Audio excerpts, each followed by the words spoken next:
Hello everyone, welcome back to my channel. So শুক্রবার দিন আমরা ডিসাইড করেছিলাম যে আমরা একটু ঢাকেশ্বরী মন্দির ঘুরতে যাব, কারণ আমরা আমাদের বিয়ের পরে এখন অবধি কোনো মন্দিরে সেরকমভাবে ঘুরতে যেতে পারিনি। তো যেই কথা সেই কাজ, সকালবেলা আমি আমার ক্লাস কমপ্লিট করিয়ে দেন এসে ফ্রেশ হয়ে বের হয়ে গিয়েছিলাম দুজনে একসাথে। যেহেতু আমাদের সারা সপ্তাহ দুজনে একসাথে বের হওয়ার সেই ধরনের কোনো টাইম থাকে না, তো আমরা যাওয়ার পরে হচ্ছে প্রসাদ কিনে নিলাম একটু ভোগ দেওয়ার জন্য শুক্রবার দিন। দেন প্রসাদ কিনে মায়ের মন্দিরে যাওয়ার জন্য রেডি। এই তো হেঁটে হেঁটে আমি যাচ্ছিলাম, আর আমার ইঞ্জিনিয়ার সাহেবের ভিডিও করছিলাম। আমি অলওয়েজ ভালোবাসি ওর ভিডিও করে দিতে। আর এই তো ওরটা আমি ভিডিও করে দিয়েছি, আমারটাও ভিডিও করে দেয়নি। তো মন্দিরে প্রায় অনেক দিন পরে হচ্ছে ওর আর আমার যাওয়া হয়েছে। বিয়ের পরে অনেক ব্যস্ততা, অনেক কিছুর জন্য, অনেক ঝামেলা, এগুলোর জন্য যাওয়া হয়ে উঠছিল না। তো মন্দিরে যাওয়ার পরে যেটা সত্যি কথা, সেটা হচ্ছে মনটা অনেক বেশি পবিত্র হয়ে যায়, অনেক বেশি ভালো লাগে। আর এই তো আমার ইঞ্জিনিয়ার সাহেব মায়ের আরতির জন্য ব্যস্ত, মাকে দেখছে আর পূজা দিচ্ছে, আর আমি হচ্ছে তার ভিডিও করছিলাম।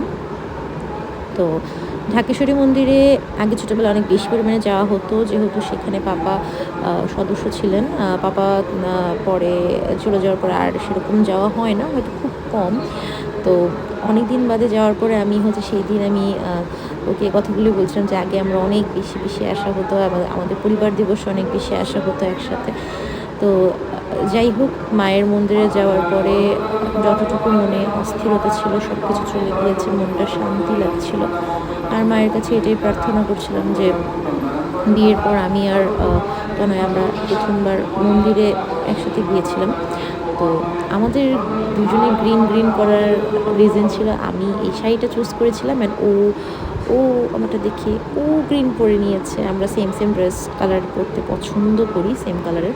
মাকে শুধু এটাই বলছিলাম যে যত অস্থিরতা, যত বাধা বিপত্তি আছে আমাদের জীবন থেকে দূর করে দেখ মা, যেন সবাইকে সুস্থ রাখে, সুন্দর রাখে, এতটুকুই। আর আমরা হচ্ছে শুক্রবারে যেহেতু গিয়েছিলাম, তো সেই দিন হচ্ছে মা সন্তোষেরও পুজো হচ্ছিল। তো এখানে বোঝা যাচ্ছিল অনেক ভক্তবৃন্দ এখানে বসেছিলেন মায়ের পুজো অর্চনা করার জন্য।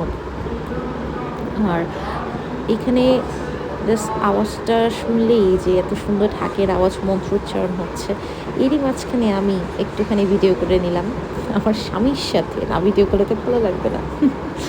তো আর এখানে আমি মন্ত্রের যে এত সুন্দর ধ্বনি, খুবই সুন্দর, মনকে পবিত্র করে দেয়। তো তারপর আমরা পুজো শেষ করে আমি আর তনয় আমরা আস্তে আস্তে বের হয়ে গেলাম বাইরের দিকে।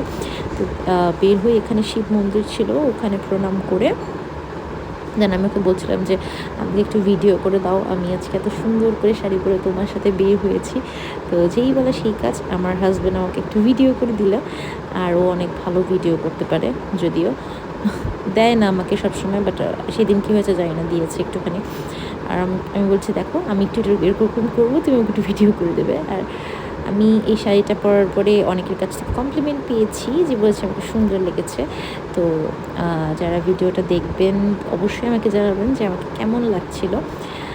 আর এই তো যাওয়ার পথে হচ্ছে মাকে একটু দর্শন করে গেলাম, মায়ের কাছে প্রার্থনা করে গেলাম। তারপরে শেষ করে মাকে দর্শন করে প্রসাদ নিয়ে আমরা হচ্ছে চলে গেলাম বাড়ির উদ্দেশ্যে। তো এই তো আজকের যতটুকু টাইম, আমাদের ঘন্টাখানেকের মতো আমরা নিজেরা সময় বের করে আমরা গিয়েছিলাম মন্দিরে। খুবই ভালো ছিল, এবং পরবর্তী দিনেও চেষ্টা করব যে নিজেদের জন্য সময় বের করে ঘুরতে যাওয়ার জন্য মন্দিরে। তো আজ এই অবধি, পরের ব্লগে আবার দেখা হবে, ততক্ষণ অবধি বাই বাই।